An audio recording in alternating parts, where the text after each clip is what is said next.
Are you a real estate investor looking to sharpen your skills or a newbie looking to become one? You're in the right place. Welcome to Where Should I Invest? Real Estate Investing in Canada with your host, Sarah Larby.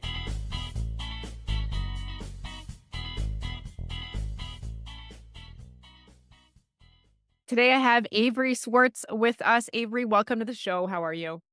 Oh, I'm so glad to be here. Thank you. Yeah, I'm excited. We met at a conference a couple months ago, and I'm like, you have to come on. Love the energy. This is going to be a little bit of a different podcast. It is not about real estate, but something we all need to, I think get on some sort of bandwagon. And we'll talk about that in a minute. But maybe just give us a quick overview of who you are and what you do. Sure. So I'm entrepreneurial, and I think the best way to describe what I do is I'm a tech educator. And so what that means in my life is that I have been self-employed for 17 years. I used to run a web design studio. Now I run a tech education company called Camp Tech. I've written a book about building your business with digital marketing. I am a regular contributor to the media. These days I've been doing a lot of keynote speaking. And so all of it is just under this banner of educating people, teaching them about technology so that they can integrate it into their personal lives and definitely into their professional lives. Yeah, I mean, it is so important. I think that's where, the future is, right? Is what as we're building, right? Whether we're investors or like, for example, myself, I have a couple businesses and one of the things is how to integrate tech and AI, better into it so that we can scale it. And I think it's going to be more and more common. So if you're a real estate investor, you have a portfolio, there's definitely some applications as well, I'm sure, along the way. Um, so maybe just share with us a little bit of like what you're seeing out there, right? As entrepreneurs, and because it's hard, I think, for many people to grasp, I think, the importance of tech and AI in their field, but like thinking of, maybe a real estate investor or somebody that has, a business as an entrepreneur. What are your thoughts? Yeah. So, I mean, first and foremost, it is a wild time to be entrepreneurial, to be a real estate investor, to be a business owner, to be an entrepreneur of any kind. We are living through, it's one of those things where on days when you have a lot of energy, maybe you had a good night's sleep, it all seems really exciting and the potential is there and there's lots of opportunities and it feels like a real moment for disruption and for change. And that can really kind of fuel your entrepreneurial spirit. And then there's other days, maybe days where you haven't had such a good night's sleep. Maybe you're feeling kind of like, "Ugh." I have days like that, of course. And on those days, it just seems like everything is such a challenge. It's a tough time right now for entrepreneurial people. It's the Mhm. markets have been wild in the last couple of years. Businesses have been up and down. There's been regulation. There's been all kinds of changes to the economy. Um, and there's also been a heck of a lot of changes to technology. And technology that is what we call general purpose technology. A general purpose technology is something that really, it used to almost be like a once in a lifetime thing, but these days we're living through a whole bunch of them all at once. But a general purpose technology is something that's exactly what it sounds like. It can be used for lots and lots of different applications. I mean, electricity is a general purpose technology. We can use it in our personal lives. We can use it in our businesses. The internet is a general purpose technology and has touched every single part of our lives, personally and professionally. And here comes another one, which is AI tools that can be used by the general public.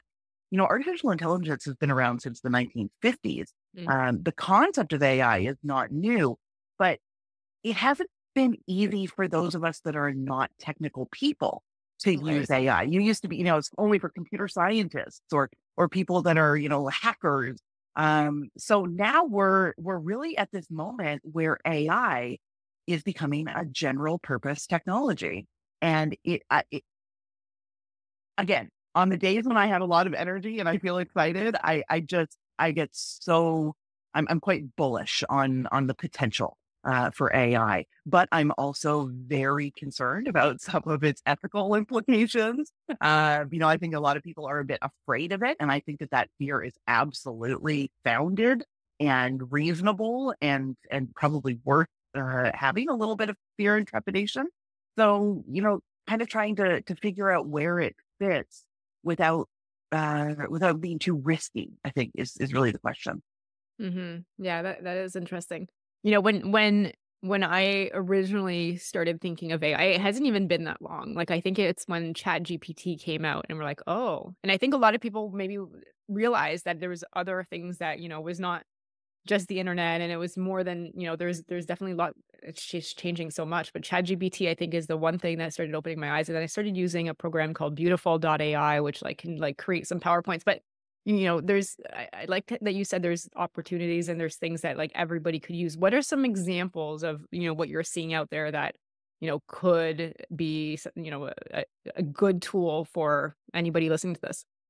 Yeah, sure. So you're absolutely right. The dawn of ChatGPT, it came out in November of 2022. So that means that it's been in our world for just over a year and a half. I think if I did that, yeah, not quite 2 years, but almost, more like a year and a half. And it was one of the fastest growing internet applications of all time, meaning that it had more people sign up for it in such a short period of time than any internet application before it. There have been some since then that have trumped it. But ChatGPT is a general use of what's known as generative AI. Generative AI is artificial intelligence that can create something for you. It generates or creates something new. So if you use ChatGPT, you would know that you can, interact with it, you can type with it, have a conversation. Now you can also literally talk to it with your voice, but I think most people are still using it on their laptops or in the app, and they're literally typing. So you're having a conversation with ChatGPT. It can help you create lots of different things. I mean, I personally use it for brainstorming. I use it in my line of work. I actually have to write a fair number of grant applications and proposals. So I usually use it to help me with that. I also use it to help me write descriptions for some of my different business activities. But that is just the tip of the iceberg. You can use ChatGPT for so much more. And there are a whole bunch of other generative AI tools out there. So if you don't like ChatGPT, but you want another kind of general one, well, there's Google Gemini. Google Gemini pretty much does the same thing as ChatGPT. It's really powerful. There's also Microsoft Copilot, which is now integrated into Windows. It's integrated into Microsoft Office. It's integrated into some of the tools you already use. And then there are the generative AI image makers, where if you want to make images using generative AI, you can also use video makers. And you can also use ones that will help you edit and enhance existing audio or video and images as well. So for example, one use case I can think of for sure that people listening to this podcast might absolutely want to do. This is something I've been experimenting with a lot myself. I have a heck of a lot of video calls in my life, where I'm talking to a colleague, talking to a coworker. Lately, I've been inviting an artificial intelligence assistant into my calls. Now, this is not for calls that are, confidential or that have really sensitive information. We're talking about just like me and a coworker talking about what we're working on, what the most important things at our company are right now. So I've been playing with one called Fireflies. And so Fireflies join my meeting and it creates a transcript of the meeting. But in addition to that, it also does some really cool stuff. It generates a summary of the meeting, and it also generates a list of action items, kind of like, to-dos and follow-ups. And are those accurate when they summarize them?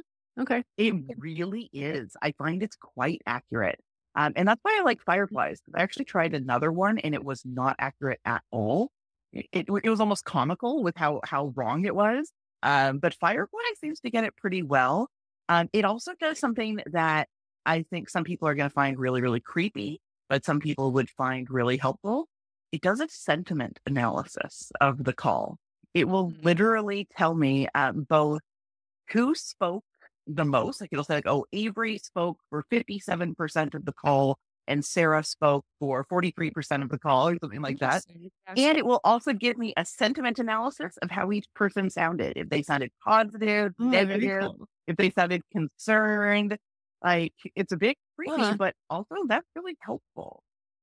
it's so funny. So just to go back to a couple things. So you're talking about like even just the logos. I'm thinking of like applications that I've used for as an example, maybe as a real estate investor or a business owner, creating the logos. Like I used to pay probably 2, 3, 400, dollars to people on, probably overseas, on was it Fiverr and a few other places, or you can, definitely spend a lot of money. But the last logo we got for midterm rental properties was actually using ChatGPT, the 4.0 version, and then just Interesting.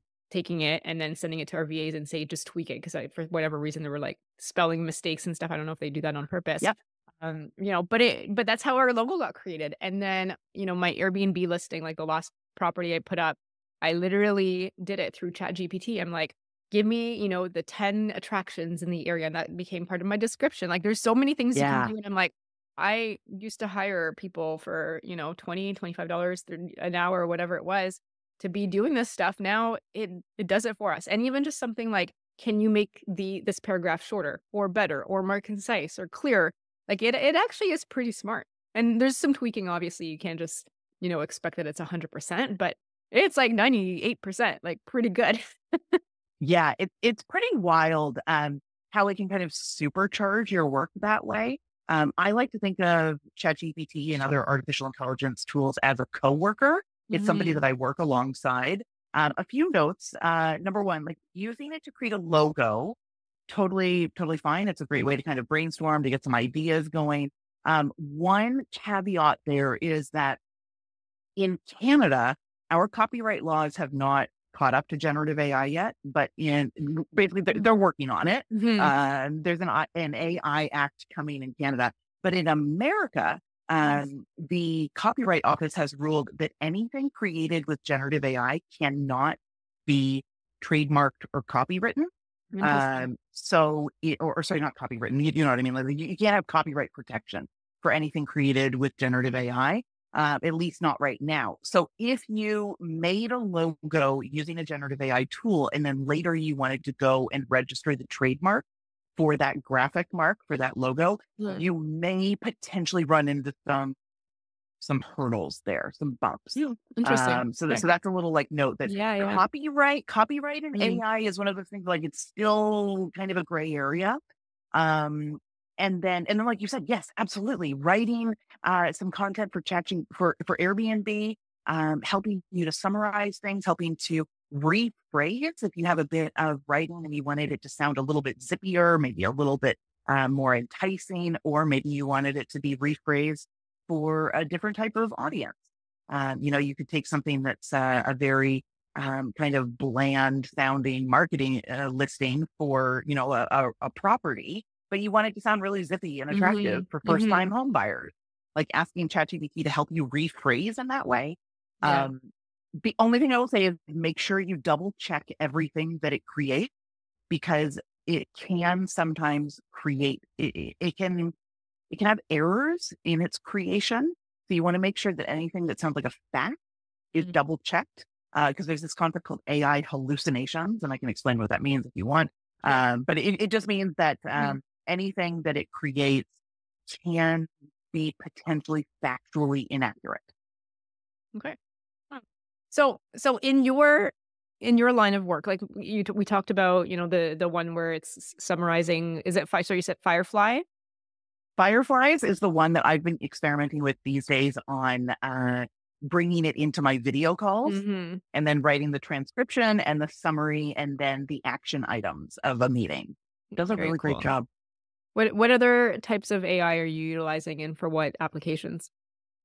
So I've been experimenting with the general AI tool like ChatGPT. I've toggled between four of them because it is that's not normal. Like I don't think a normal person would toggle between four of them, but I toggle between four because it's my job to know them and to know what each strengths are. So I use Mhm. ChatGPT a lot.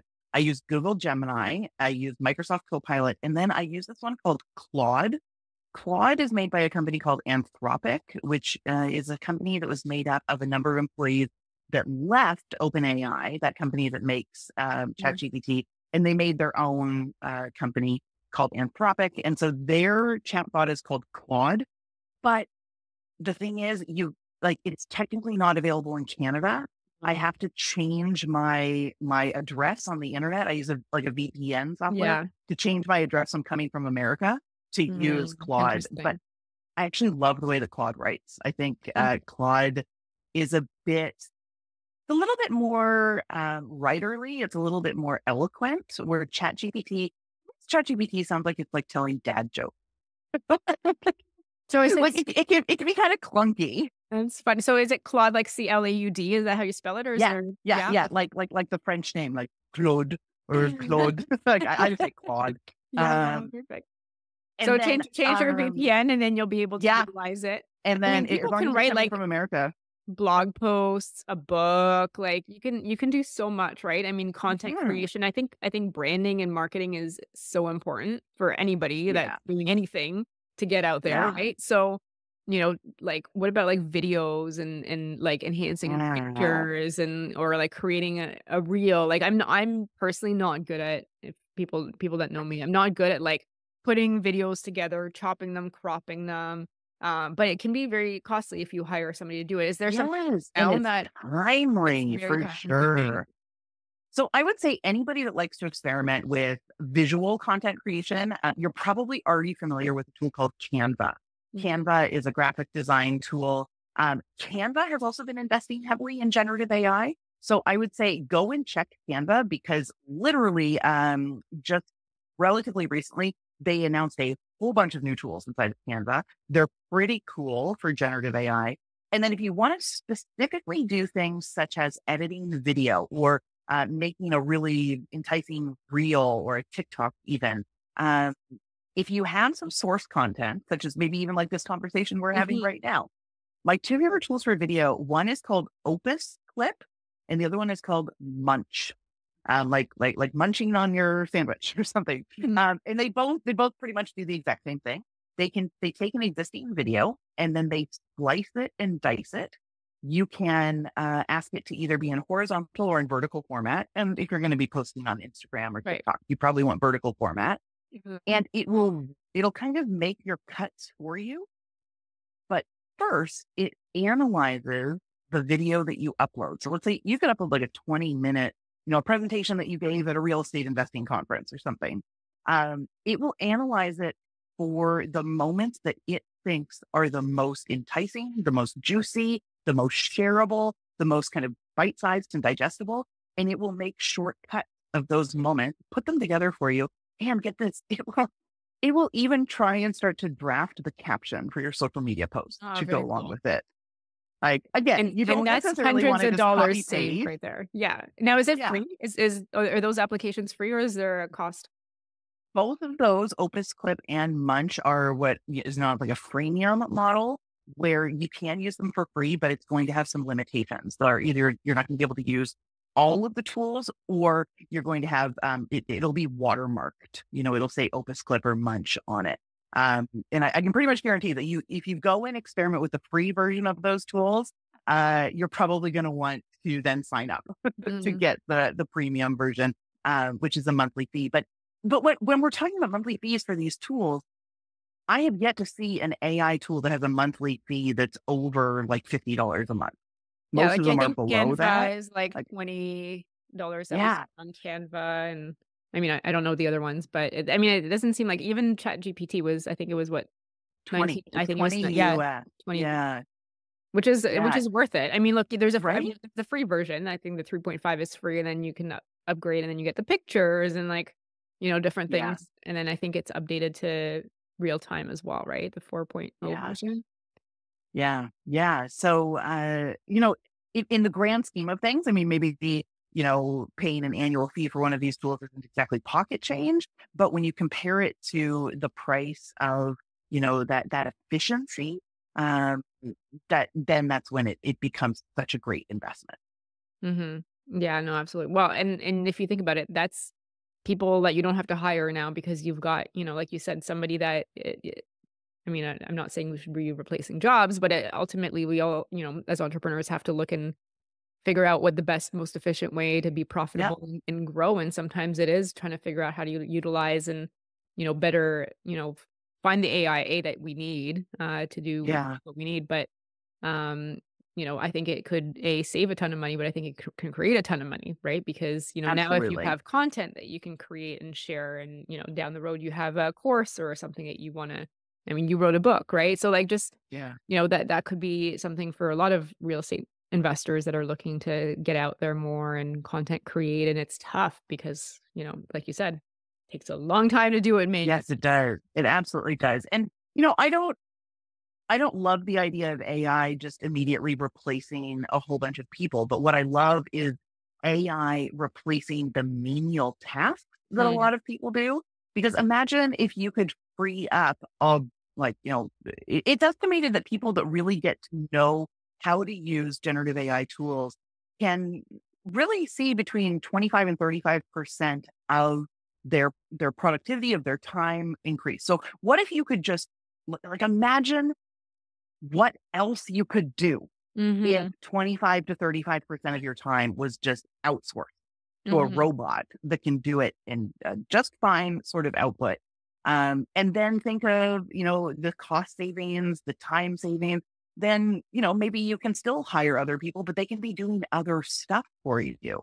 Or you can keep the same head count, but you'll just have so much more capacity to mhm. do even more. So, people ask me all the time, they said, Avery, is AI going to take my job? Is the robot going to take my Right. job? And I say, no, I absolutely don't think so. I think it's going to impact your job. I think it's going to impact pretty much it, unless you're, I don't know, like a pro football player or something, like something that a robot absolutely cannot do. I think that AI is going to impact all of our jobs in the next couple of years, and uh, to not acknowledge that, I think, is just being kind of naive. Yeah. Um, Yeah. It needs to but be adapted in some it way, means right? like you can pull it in, and then you can do so much more, either literally just by increasing your productivity and kicking out, more stuff, or less time at work. So you can spend Mhm. more time with your kids, or, taking your dog to the beach, or, spending time at that investment property cottage that you have that you didn't get to last year because you were so busy in the office. Mhm. Yeah, like, I mean, there's a ton of good. Like, I see more good than not. However, I think there's still some downside, right? I think of, like, for Absolutely. example, like, my husband now is in the fraud department, and like, even just with AI, like, I worry that somebody's gonna take my voice off Mhm. a podcast as an example, then all of a sudden create, some kind of scam, or, there's just there's that whole side of it, I think, that we also have to be more Yeah. cautious of, and just, be able to replicate, so sometimes you, like, I don't know, I'm hearing there's, videos that they can take your picture and create like a video, and, like, it's just, I mean, it's Yeah. wild, it's really cool, Yeah. but then there's the downside of it. Like, what downsides are would you Absolutely. suggest that we be cautious around? So along those lines, again, it is my job to learn about tools and to play with tools. So this is going back to Christmas, when I actually had a bit of downtime around like after Christmas into the new year. I was just monkeying around on the internet playing with tools, and I heard about a tool that could take if you fed it enough source material of your voice, then it could create a voice replica of you. Mm, And this was a tool that had a 7-day free trial. You didn't even have to pay any money for it. So I'm like, I'm going to see how good this is. So I have a lot of audio files of my voice from different podcasts and things that I've been on. And I took approximately, it probably amounted to about 20 or 30 minutes of different clips of my voice. And I fed them into this tool. It's called 11 Labs. And within, I don't know, about 5 minutes or so, it had created an AI version of my voice. And then get this, Sarah, I scared the pants off of my husband because I was sitting on our sofa and he was in the kitchen. So he couldn't physically see me. He could only kind of hear me. I can only see where We that's going. had we had an entire conversation, and my mouth Wow. never opened once. It was Wow. literally me typing into this website, typing into my voice clone. It's And like, and every time he would ask a question, I would have the voice clone respond. And then I said, "Hey, I haven't actually talked to you for the last 20 minutes." He's like, "What do you mean?" And I said, "Come look at this." And then I started showing him how I did it. And really, honestly, he freaked out. Like he had one of those moments of like, "Oh my gosh, this is not cool. This is not good." this is like, this was way too easy for you to do. I didn't have to learn code. I didn't have to pay a lot of money. I didn't have to go on the black market. And we have a teenager in our house. We have a daughter. And so he called our daughter over and said, do you see what mom just did? And she's like, yeah, whatever, cool. And he's like, no, no, no. You need to know that somebody could do this with mom's voice. And then he called his mother, who is, in her late 70s, and said, you should see what Avery just did. Like, because these are the things that happen, right? Like, this is how these scams get created. This is how people fall for scams where, you could use that technology and use like the grandma jokes or the grandma scams that you hear, like, hey, grandma, I'm in jail. Can you but now with the actual voice money, is going to be insane. Yeah. So what we did in our family is, amongst our immediate family, like between the two of us and our daughter, a code word. We created a safe word. Yeah. A safe word that the three of us would know to use. And then for my mother-in-law, we told her, if you ever receive a suspicious call from anybody, and it just seems like, they're asking for money or they're saying they're in trouble, literally tell them that you will hang up and call them right back. And then, if it's your grandson or somebody, like, literally hang up and then call them at their number and say, hey, did you just call me? Are you okay? And then they'll be like, no, that wasn't me. Like, just to have that spidey sense kind of going. This is part of common sense and media literacy for the 21st century.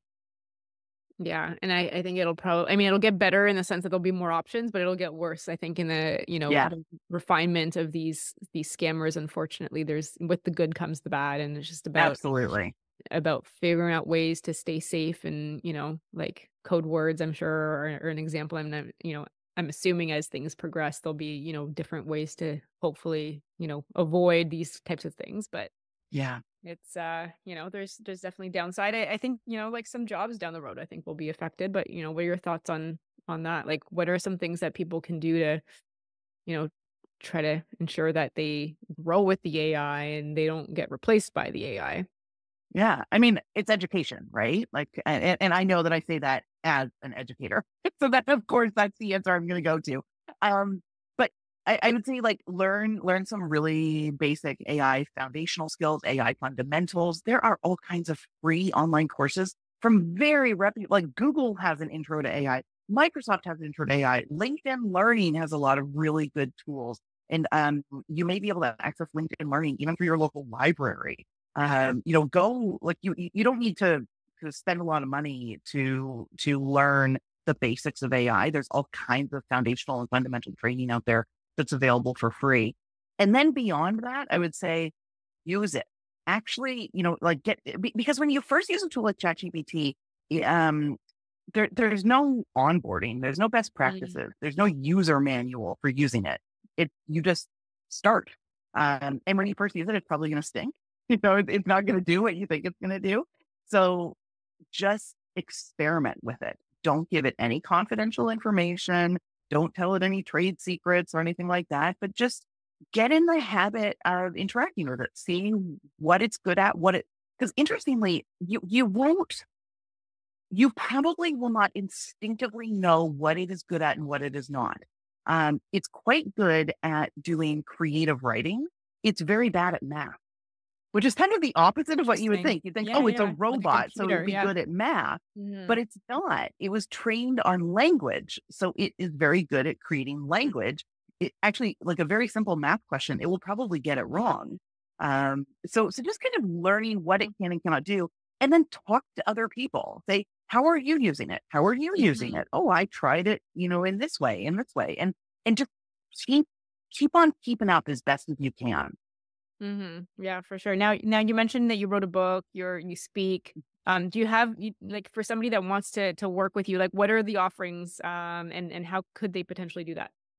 Yeah. So I own a company called Camp Tech, even though it sounds like it's for children, it is not. It's for grownups.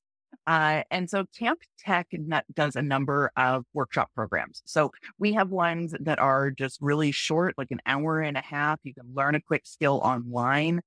We also do them in different communities. We particularly work with small business communities.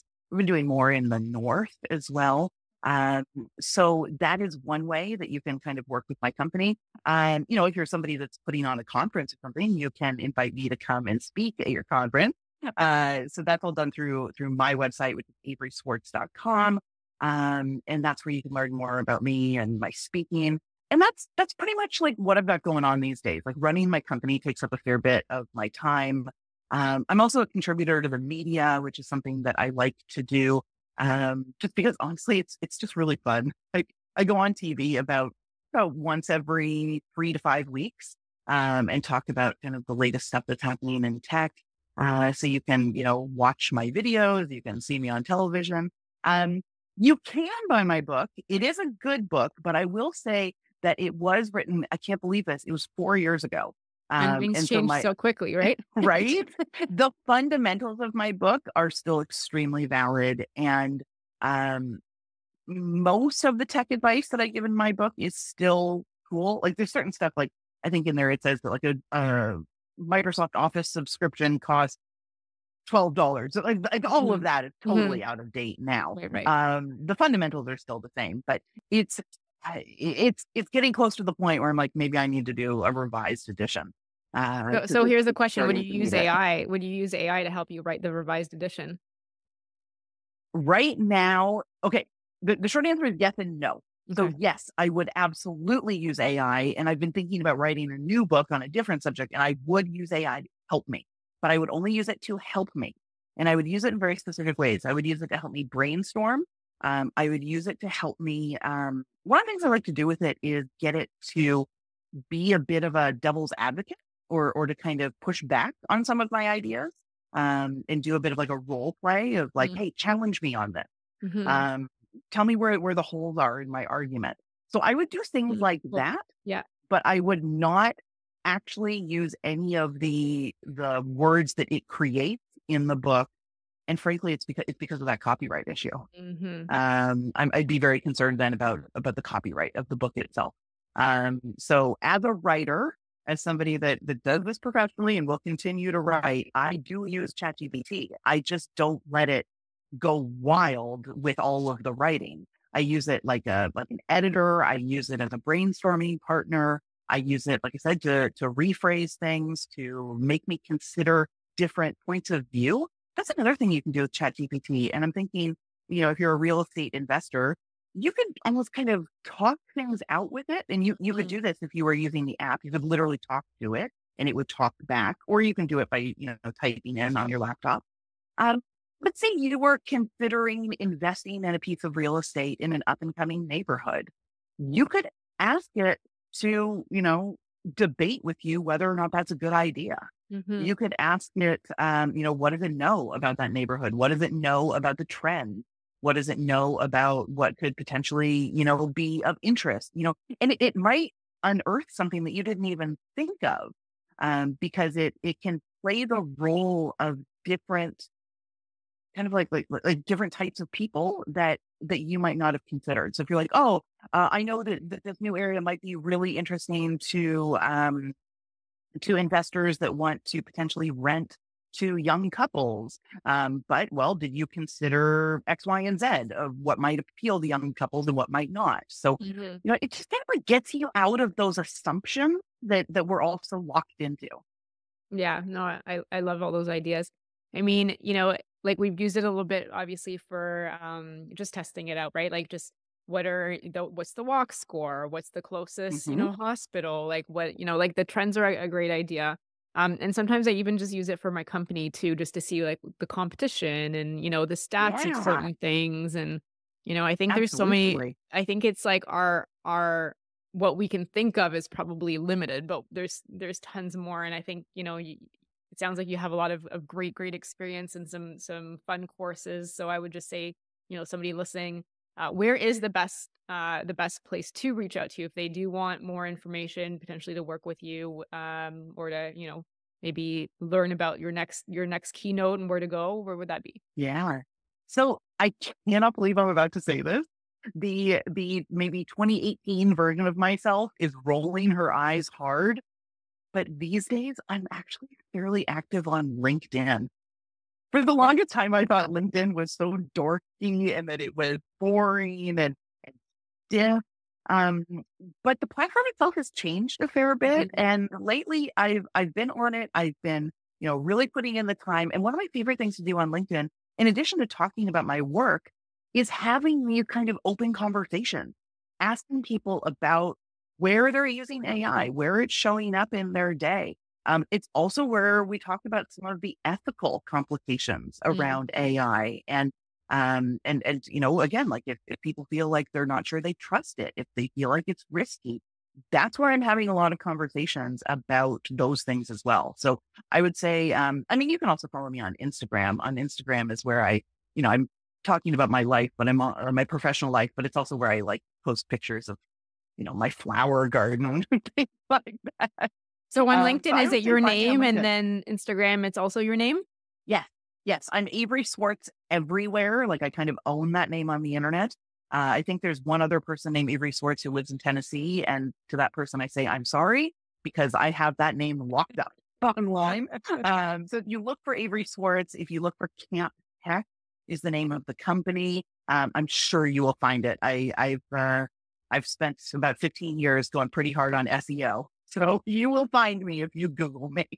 Awesome. Avery, thank you so much for being on the show. It was, I think it's something we have to pay more attention to so that we're not left behind. And, just like when the internet started, I think a lot of people thought it was not here to stay and it was a phase. I don't think this is a phase either. I think this is going to get more and more important and we have to utilize it. And we don't want to be too late to the game where all of a sudden our opportunities have been overtaken by people that can utilize the tools early on. So thank you so much for being on the show. It was a pleasure. It was my pleasure as well. Thank you. Thanks so much for listening to Where Should I Invest with your host, Sarah Larby. Make sure to listen in next time. We'll catch you on the next episode of Where Should I Invest?